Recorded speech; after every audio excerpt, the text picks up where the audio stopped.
In this video, I'm going to be talking about purchasing the Sony a7C II and almost immediately regretting it. Here's the story. For those of you who have been following the channel, I have been on the search for finding a permanent YouTube studio camera. Recently, I've been using my Sony FX6, my a7S III, and my a7R5, but I don't want to be using those cameras for my YouTube studio because those are the cameras that I use for my professional video production projects.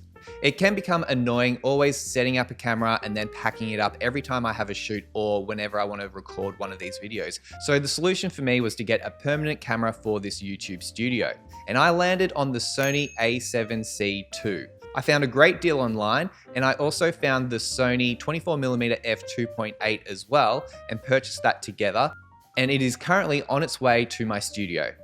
However, last night I found a better deal. Although the FX3 does tick all the boxes that I had for my YouTube studio setup, it does cost quite a bit, and I didn't really want to invest all that money into that camera when there might be a cheaper alternative. So what are the things that I was looking for? I was looking for 4K 25p 10-bit, full frame, S-Log3, reliable autofocus, no record limit, no overheating, burn-in user LUTs, and a mic input so I can run my recording from my Sound Devices Mix Pre 3 into the camera. So the a7C II ticked all those boxes. However, there is another camera that ticks almost all those boxes, and that's the Sony FX30. When I look at the Sony a7C II, I also see a hybrid camera, and I don't really need a hybrid camera. I need a high quality YouTube studio camera, and for me, I feel that's what the FX30 will be. And I found a really good deal online for that camera, and it was too good to pass up. Not only does it have all those features that I just mentioned, minus the full frame part, we'll get to that. It also has a tally light, a fan. It's compatible with the monitor and control app, which I will go into more detail a little bit later. It has 2 card slots, which has the dual SD CF Express Type A slots. So I have the option to record with either type of cards. And this deal that I found online came with a free Sony 160GB CF Express Type A card, valued at $579 Australian when it's not on sale. And I could also get the Sony 15mm f1.4, which translates to about a 22.5mm and f2.2 aperture on a full frame camera. All of that together, including postage, is $3,127.18 Australian. Whereas the Sony a7C II and the Sony 24mm f2.8 was $3,335.95 and didn't come with the 160GB CF Express Type A card. So I have compromised, and I've gone from needing a full frame camera to accepting that I will use a cropped APS-C sensor. However, when I think about these YouTube videos, having a crop sensor might not be the end of the world. Having full frame might be nice, but I think with the price point of the FX30, with all its features and basically ticking all the check boxes that I had for a YouTube studio camera and a podcasting camera, it might end up being the right choice for me.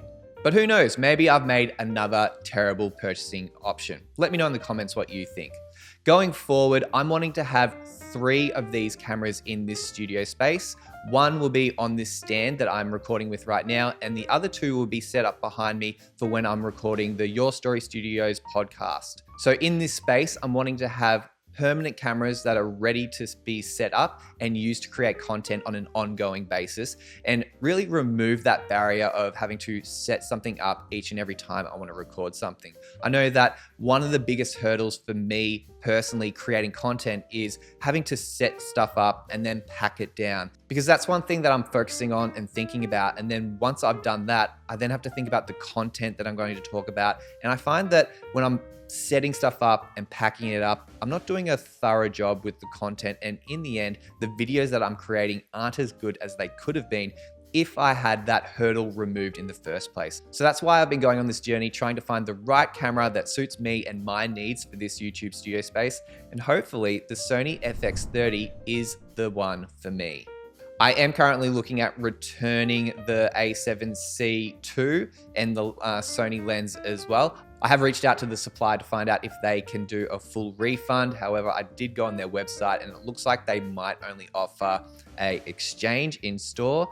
However, I'm not really looking for an exchange right now. So worst case scenario, I'll probably put the camera up on Facebook Marketplace. And one of the reasons that I went with the FX30 is because it's compatible with the Monitor and Control app, which I mentioned earlier. And one of the cool features about that app, which is fairly new, is that you can monitor up to 4 Sony cameras at once on a device. And unfortunately, the Sony A7C II isn't one of those cameras. There's a short list right now in mid 2024. Sony does say that the camera list will expand, but who knows when that's going to expand. So I figured, why not just go with the FX30 now? So it was a bit of an impulse decision. I know that the FX30 will work with that app right now, and it is something that I think would be quite useful when I'm recording my podcast. I've got another podcast record in a couple of weeks' time, so I'll hopefully be able to use the app then and then make a video and talk about my findings and whether you might find it helpful for your video projects as well. So that's my story on purchasing the Sony A7C II and immediately regretting it. It's not because it's not a great camera. I haven't even got my hands on it yet. The main regret is that I found another camera that I think might be more appropriate for my needs here as a YouTube studio camera, and I found a better deal elsewhere. But let me know your thoughts in the comments. Have you ever purchased gear and then immediately found a better deal elsewhere? I'd love to hear your story. Thanks for watching.